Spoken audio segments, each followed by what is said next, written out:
Hey everybody, Plushie here, and today we're going to talk about the brand new SSR Pretender servant, Typhon Ephemeros. Lasengel seems to know how to make money from me in particular, because they scheduled her to release right after Lilith, and Lilith and Typhon are both servants I've been waiting for practically years before their release, so of course I have to 122 servants back to back. But luckily, Typhon Ephemeros, even though in my opinion not as blatantly broken as Lilith, is a very powerful addition into the game. And today, of course, we'll go into her kit and sort of talk about why I do believe she has a lot of potential. Without further ado, let's get into today's hot take video on Typhon.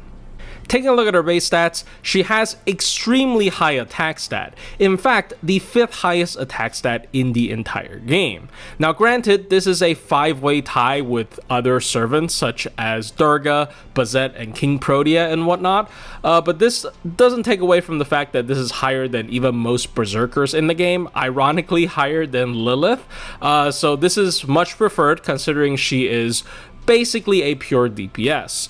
She also has an AOE Buster MP and a triple Buster deck. In my opinion, one of, if not the best deck and MP combo in the entire game. And because she only has 2 MP gain cards, she also has really good base gain at a 0.6% per hit on 4 hit quick and arts cards. Taking a look at her traits and alignments, she also has a lot of very good ones. She's chaotic evil, so she works with Dolman. She's animal characteristic, so she works with Koyan Dark. In terms of the 20% bond boost CEs, she can work with 2, the animal characteristic ones obviously, and also the costume owning one. And this is actually not listed on FGO Wiki because she actually did not start out with that trait. It only got added after the event concluded and she unlocked her costume. So yes, you can use 2 20% Bamboo CEs with her. She also just has a lot of traits in general, such as Divine, Super Large, Dragon, Mechanical, and even more.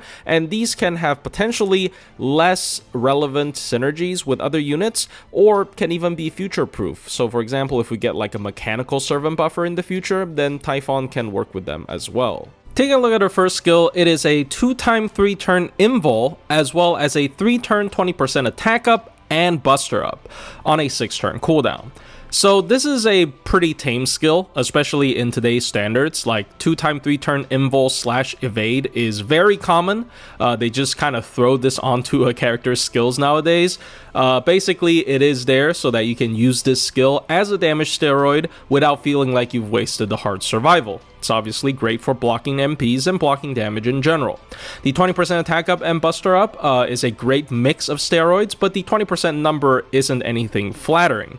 And all of this being on a 6-turn cooldown makes this skill pretty mediocre, even though we'll soon see that this is not truly a 6-turn cooldown skill. Her second skill is a targetable 2-stage overcharge boost for 1x 3 turns, a targetable cooldown reduction by 1, and it also boosts the target's critical damage by 30% for 3 turns, and it is also a 15-star bomb. All of it is on a 7-turn cooldown.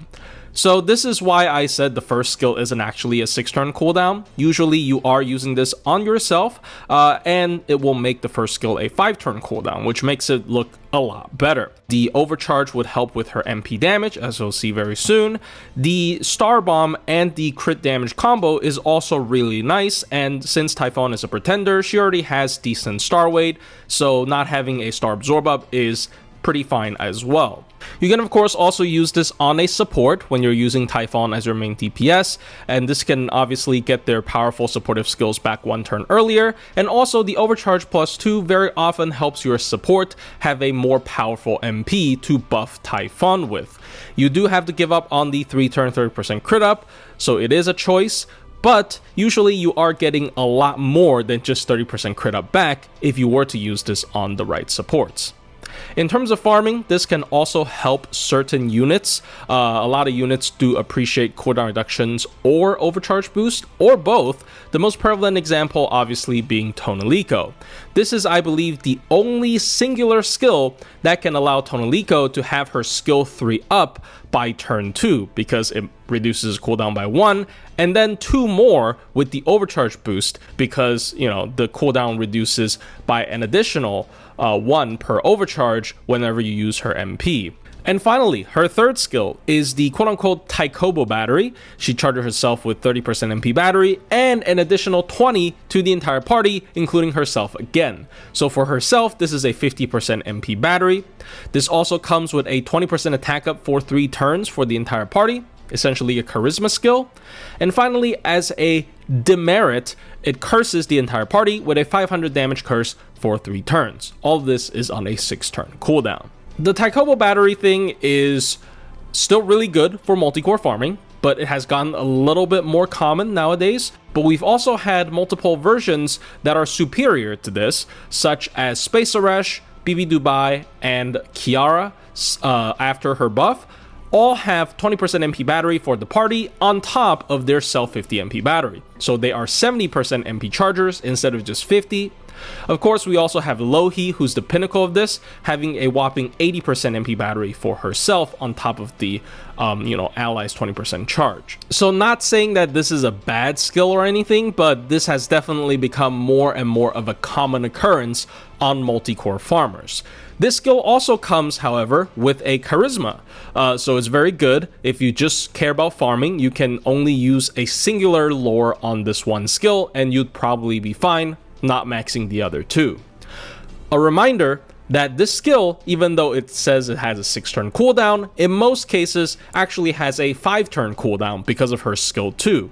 This means that she is now added to the rare collection of Buster loopers that has a 50% MP battery with a 5-turn or less cooldown. This means that she can Buster loop with Black Grail and double Oberon plug Koyan Light. And finally, the quote-unquote demerit of cursing the entire party with 500 damage curses is actually not a demerit at all because Typhon's MP scales its damage depending on how many debuffs she has on herself. So this is actually an additional steroid for Typhon. This skill is pretty nuts, right? It is a self MP super effective mod and a party-wide charisma and a Taikobo battery, all in a potentially 5-turn cooldown skill. Taking a look at her passives, she first and foremost has a passive 5% MP charge per turn, same as Merlin and Tiamat, and this definitely helps her gain her MP, especially considering she's Buster and she has 3 Buster cards. She also has a passive 10% MP damage up and 10% crit up. It's like a mini class score, I guess. And then finally, her third passive is a 30% buff and more resistance up, but also a 30% debuff resistance down as a demerit. The 30% buff and more resistance up is the highest we've ever seen in any passive, and when you combo this with 3 command codes that can boost 10% buff and more resistance each, you can get up to 60% buff and more resistance up without actually having to use a support for it. And I think at that point, there is a justification to actually RNG this, especially if the buff removal is not a repeatable effect and it's instead a scripted event to happen maybe on break, for example, on a boss. You can definitely try to get away with this, especially if you're willing to save scum and reset RNG. However, I'm not a big fan of the 30% debuff resistance down. I get it, the MP gets stronger the more debuffs she has, so she wants more debuffs. Personally, I would always like my own debuffs to be in a more controlled manner, and this can get annoying against certain bosses. For example, there are bosses that would repeatedly try to stun you, but because the stun chance is only like a 50%, it is a very bearable boss fight. You're only getting stunned half the time, essentially. However, with this debuff, she's getting stunned now 80% of the time whenever the boss spams that skill, and it becomes unbearable unless you use the mirror command code. Taking a look at her MP, it's an AOE 7-hit Buster MP that gives her a 1-turn Info Pierce before the MP does damage, meaning that it also extends to the face cards within the same chain of the MP. The MP also deals super effective damage depending on the removable buff that Typhon has on herself, with 1 stack for 10%, and it caps at 10 stacks, which is plus 100% or 200% super effective. The MP also burns all enemies with 1,000 damage burn for 5 turns, as well as inflicts a burn amplification by 100% for 5 turns as well. And finally, the overcharge is a 1-turn MP damage up that scales from 10% all the way up to 50%.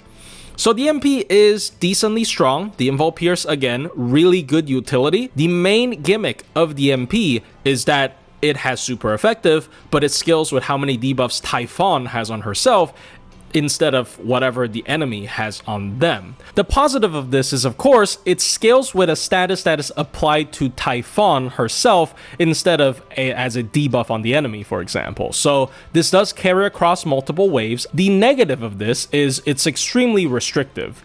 As you can see here, it says specifically debuffs that are removable. Stuff like Black Grail or the Avenger passive don't count, unlike how they interact with Karen's passive. And also characters such as Oberon, who has multiple demerits in his skill set that he can give to a target, also don't help because his second skill's delayed MP drain is treated as a buff, so it does not qualify, and his third skill's delayed eternal sleep is an unremovable debuff, so it doesn't count towards this either. There are quite a bit of party chargers that can serve as multi-core partners to Typhon that can debuff the entire party. We'll get into that in just a bit in her farming section, but if you really want to talk about pure supports, I can only find 2 that vaguely qualify. Number 1 is, of course, Van Gogh. Van Gogh has the ability to curse the entire party. However, Van Gogh's third skill also absorbs all curse stacks from the field, including your friendly teammates as well as enemies. So if you want to use Van Gogh's third skill, especially to charge herself, because, you know, she has a battery that scales with how many curses that she has, then you would be removing this super effective from Typhon. The second unit I can think of is Nocnaria. Nocnaria has the My Fair Soldier special skill seal effect. She also has Arts card seal on her third skill, which of course counts towards the MP as well, despite it only being a turn duration.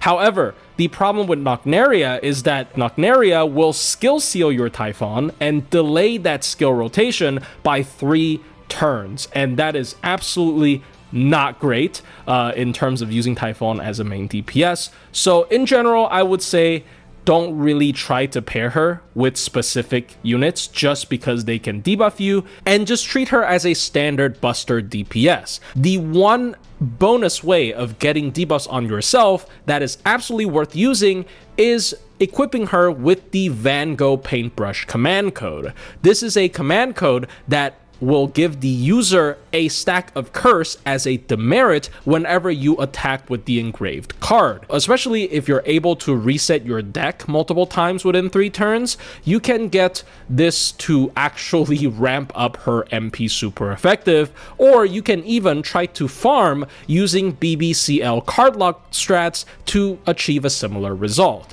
So yeah, this command code you should definitely own, and I do believe Typhon would generally become a more powerful DPS the more of these type of self-debuffing command codes we get. And finally, I want to actually take a little bit of time to talk about her Bond CE. I usually don't talk about Bond CEs because they're not very accessible, at least immediately, and also they're usually crap.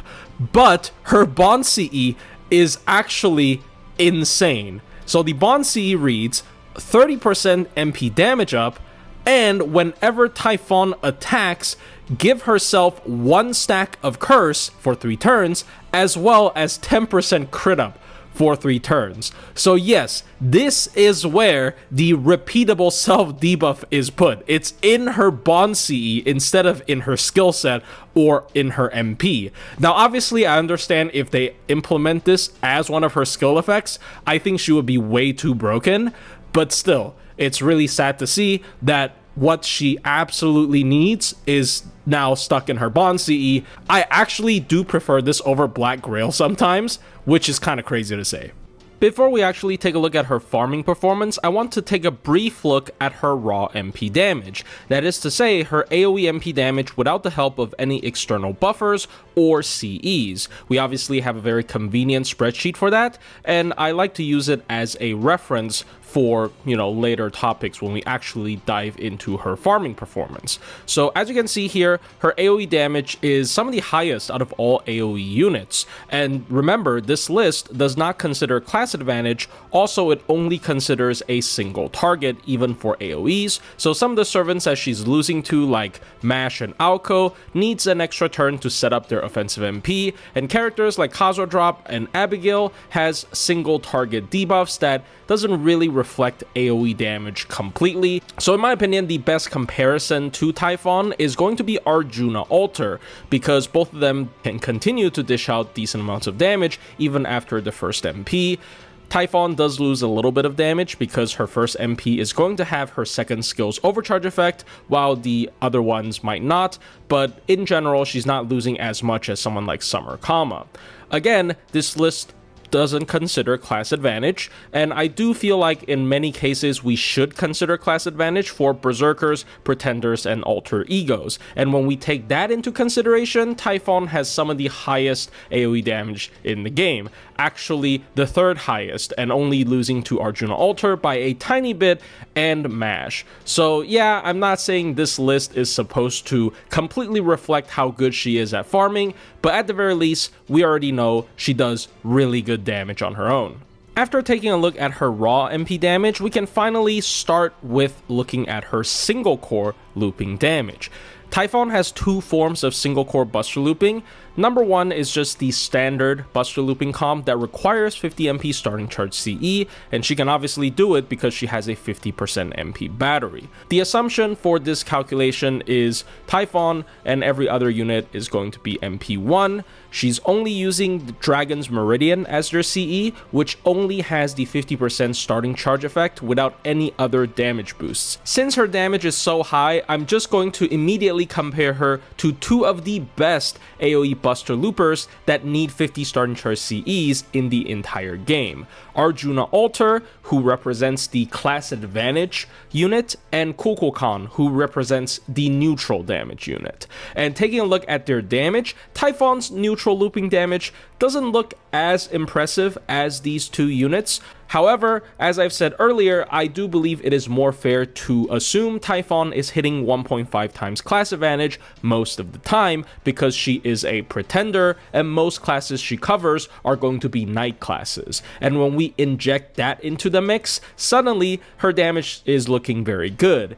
In fact, arguably the best out of the three. Her wave 1 and wave 2 damage are definitely great, and her third wave damage is a 25% increase compared to Arjuna Alter, and a 35% increase compared to Kukulkan. I'm just gonna briefly flash the pretender comparisons here because her competition are really weak. And Oberon, for extra humiliation, I'm actually gonna allow him to use MLB Black Grill against Typhon using Dragon's Meridian, because Oberon, he can single core loop with no starting charge CE. You just have to use another charger that has split battery, like Castoria or Rhaenys, and his damage actually still loses to Typhon on every single wave, despite using a Black Grill. So yeah, I would definitely compare Typhon more with either counterclassing knights or berserkers. Speaking of competing against knights hitting full class advantage, this is obviously going to be Typhon's biggest group of competitors because she's a pretender, right? And she's only hitting 1.5 times damage. And when we take a look at her damage comparisons to some of the higher tier Buster loopers in the knight class, and when they're hitting full class advantage, yes, she is not really confidently beating all of them anymore, but she is coming pretty close to a lot of them and beating them in a couple of waves, especially on the third wave. She is still pretty dominant. And also do remember both Mordred and Gilgamesh, which are the quote-unquote top tier examples I brought up, have MP upgrades. So as you can see here, when we make all of them MP5 and everything else remain the same, then the damage difference is actually, quite a bit smaller. In fact, Typhon's beating Mordred pretty confidently in multiple waves as well. So yeah, Typhon kind of fits that Tiamat role. She can kind of just take the place of most other knight classes as a single core Buster Looper if you don't consider hitting specific anti-traits. And finally, to wrap up the single core looping section, let's take a brief look at Typhon's damage when using a Black Rail looping comp that consists of double Oberon and Koyanskaya of Light. And as you can see here, even when not considering her 1.5 times class advantage, her wave 3 damage is extremely high. In fact, I do believe she currently holds the highest record of all AoE Buster Black Girl loopers in terms of wave 3 damage specifically. However, if you take a look at her first 2 wave damage, especially on wave 2, it really doesn't matter how much damage she deals on wave 3, it's gonna be pretty difficult for her to break through wave 2 to even reach wave 3. And of course, we can include the 1.5 times class advantage, and her wave 3 damage goes through the roof absolutely, even beating out Tiamat, who was the previous record holder. But again, her wave 2 damage in particular is really pathetic, even with the class advantage. I'm gonna pull up a couple of traditionally decent Black Rail Buster Loopers like Archewade and Tonalico, and as you can see here, Typhon's damage really isn't dominant and even losing to some of them on wave 2, despite her having the 1.5 times class advantage and them only hitting neutral. Overall, I still do not recommend using this comp, especially if you're using this comp to try and run full-on drop bonus CEs. When you cut that Black Rail from this comp and use a non-damage boosting CE, the damage is just gonna fall off a cliff and not be able to clear anything. Of course, I don't want to just talk about single core looping. Typhon is also pretty decent at multi-core, mainly because of her third skill being a self 50 MP battery and then 20 for her other 2 allies. It also acts as a 20% attack up charisma effect. Now, the skill itself is obviously very solid, but for multi-core, we've definitely seen better, especially in the past year. The elephant in the room is, of course, Lohi. Being a berserker, she already has double the coverage that Typhon has, and she also has a way better battery, giving herself a whopping 80% MP charge, meaning that she can immediately use her MP with the combination of a maxed out Append 2 skill. Her MP also is a repeatable party buff that can definitely yield more buff numbers than Typhon's skill 3. So in terms of the battery charge numbers as well as general party buffs, Typhon is not that competitive compared to these units. However, I believe Typhon has a couple of advantages over these units. Number one being her really high raw damage. This means that even at MP1, she can dish out very respectable damage in a multi-core comp, especially considering she's usually hitting that 1.5 times class advantage. Another unique thing Typhon has over these other options is her skill 2. Her skill 2 is a targetable cooldown reduction by 1 as well as an overcharge stage plus 2, and that skill can lead to a lot of different synergies. The most obvious one is of course Tonalico. This is the first ever singular skill that can activate Tonalico's skill 3 after turn 1. So if you are not aware, Tonalico's skill 3 is a super powerful skill. It's a party 50% MP charge, party-wide MP damage up for 3 turns, and party-wide guts, right? It's one of the strongest skills in the game in a vacuum, but there's a catch. The catch is that the skill starts out at 5-turn cooldown instead of readily available. And you can reduce its cooldown by literally reducing its cooldown with a cooldown reduction skill, or by using Tonalico's MP. And Tonalico's MP at base will reduce it by an additional turn, but every stage of overcharge will reduce its cooldown by an additional 1 turn. So this is why Typhon's second skill is so good with her. It's a 1-turn cooldown reduction and 2-stage overcharge. So a total of 3 extra turns of cooldown reduction for Tonalico's skill 3. This means that if you use Typhon's skill 2 on Tonalico and then use her MP on wave 1, she immediately has access to her skill 3 Currently, the only other servant that can reduce Tonalico's skill 3 cooldown by a total of 3 turns is Edison, and he's obviously a pretty bad multi-core farmer. Anyone else will require combos between servants and other servants, or servants and mystic codes.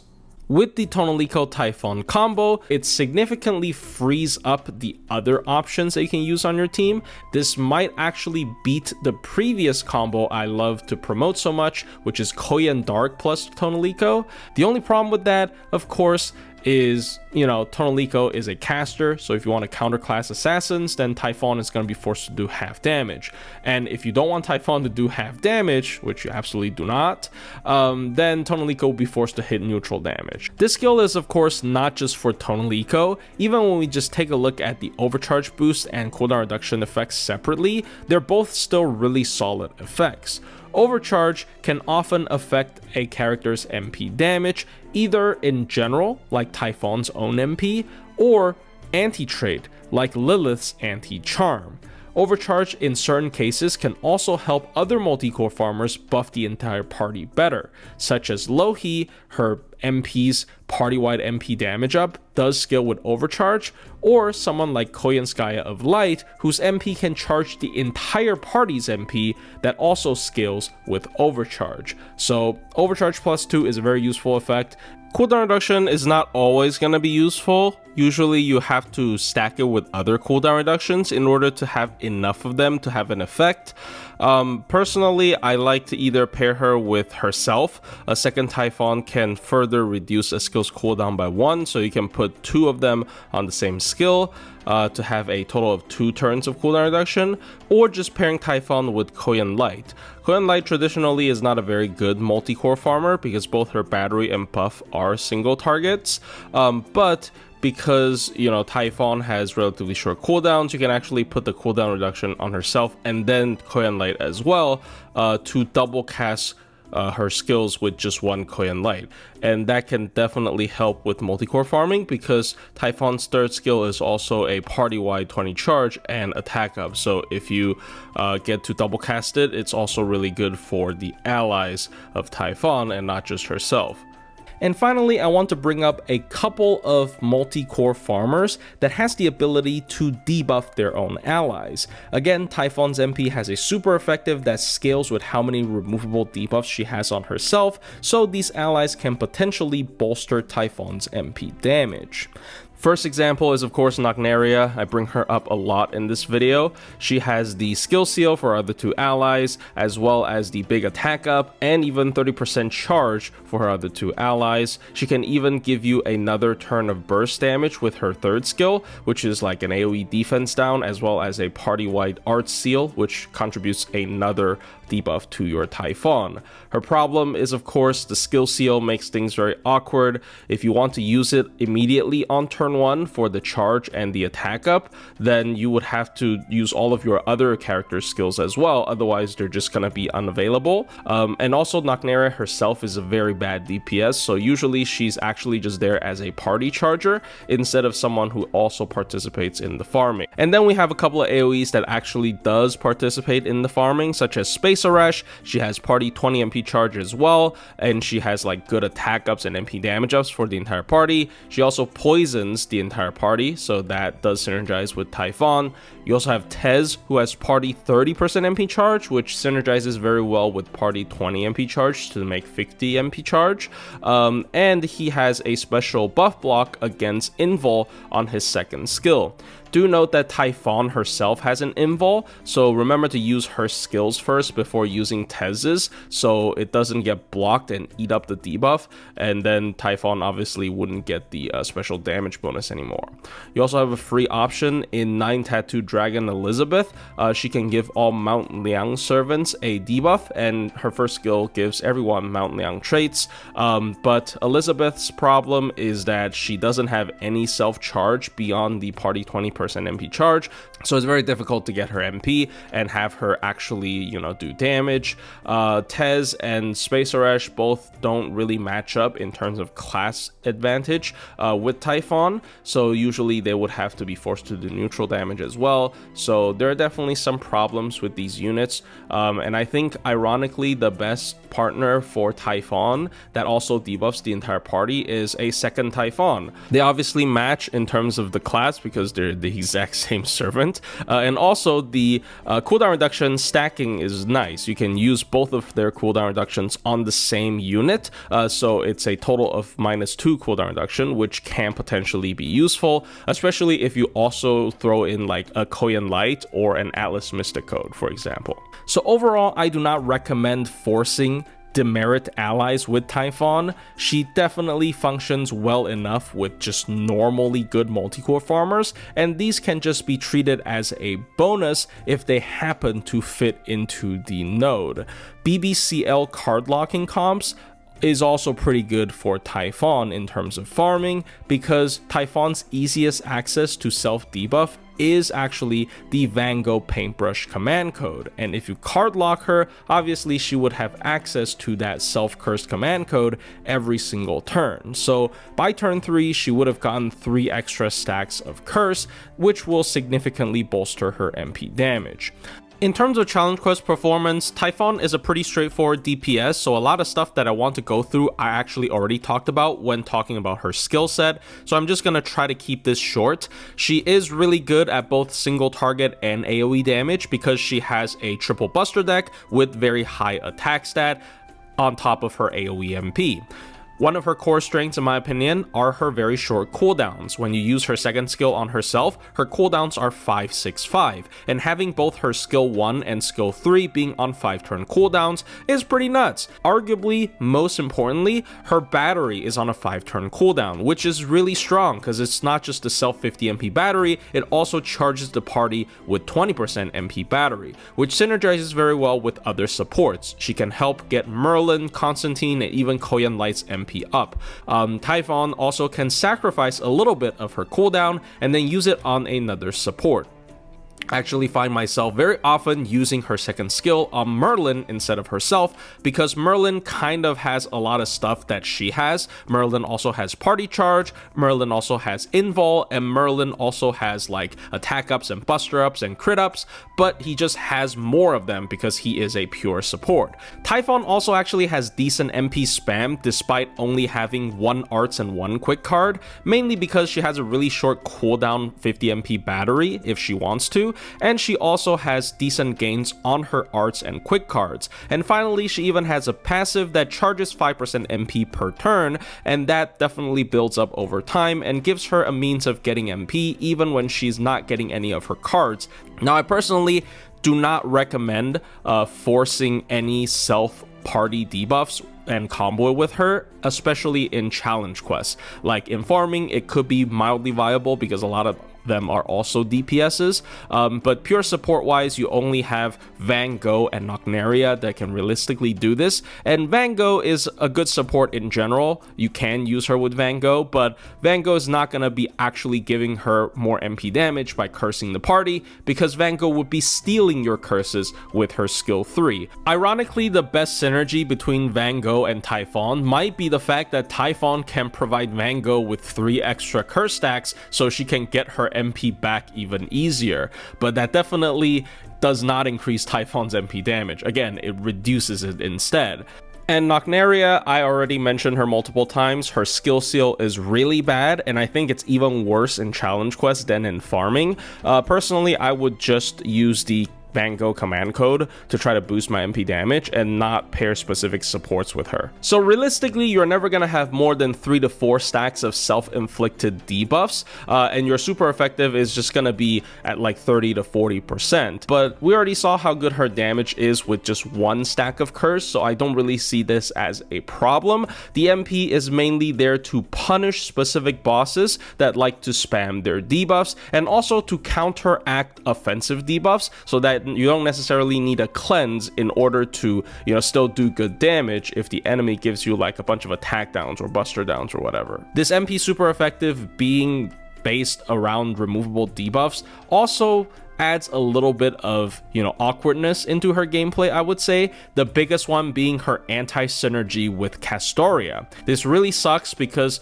I think Typhon's second skill synergizes perfectly with Castoria. It's a cooldown reduction, so Castoria's really busted skills can come back even faster, and also it adds 2 stacks of solemn defense whenever she uses her MP. The MP having this gimmick also made the devs give her a passive, thinking that it will be good, which is the 30% debuff resistance down, but in fact it is horrible in my personal opinion, because you want the debuffs to be controllable by you instead of just making Typhon more vulnerable to all debuffs.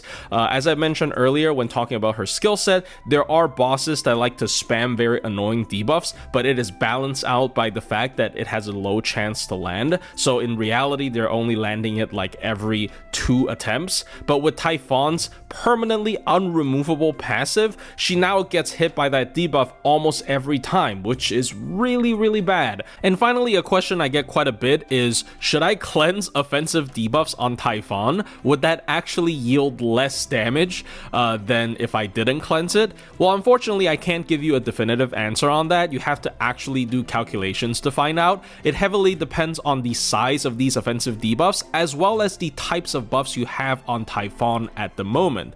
General rule of thumb is similar to how buff stacking works. If you already have a bunch of the same buff type, so for example 150% Buster up, and the enemy is giving you a 20% Buster down, it's going to be calculated additively, so it only goes down to 130% Buster up, so it's not going to actually be that effective. However, if you have no attack up, for example, and the enemy is giving you a 20% attack down, then it's going to be calculated multiplicatively to all of your other buff types. Other than that, you would have to make your own calculations. I cannot really give you a clear answer on this question. In conclusion, Typhon is easily the strongest AoE pretender we've had in the game, at least as a DPS, and she also has a very interesting MP gimmick, as well as just really high damage in general. In terms of farming, her single core looping numbers are some of the best we've ever seen in the game, and she even has the flexibility to run double Oberon plug Koyan Light if you don't want to use any starting charge CE. I do have to warn you though, that comp has really bad wave 2 damage, so do keep that in mind.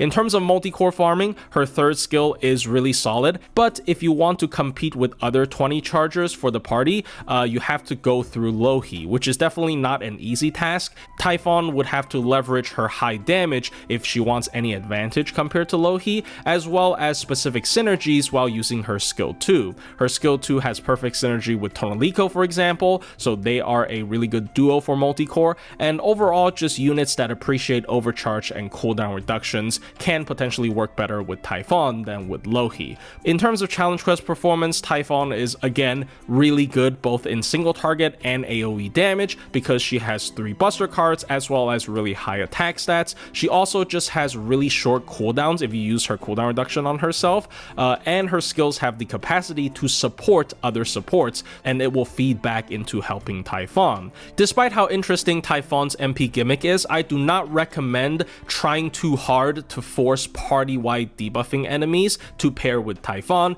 because in the video we already discussed a lot of them do not work the best with Typhon outside of that one debuff gimmick. I think Typhon can potentially be a worthy role, especially if you don't have Lohi, and because of her high base damage, even having her at MP1 or preferably MP2 as usual, her damage is going to be very serviceable in multi-core farming. So I think this is yet another powerful pull, arguably the second strongest servant release this year behind Lilith, which is very good because I like both of them a lot.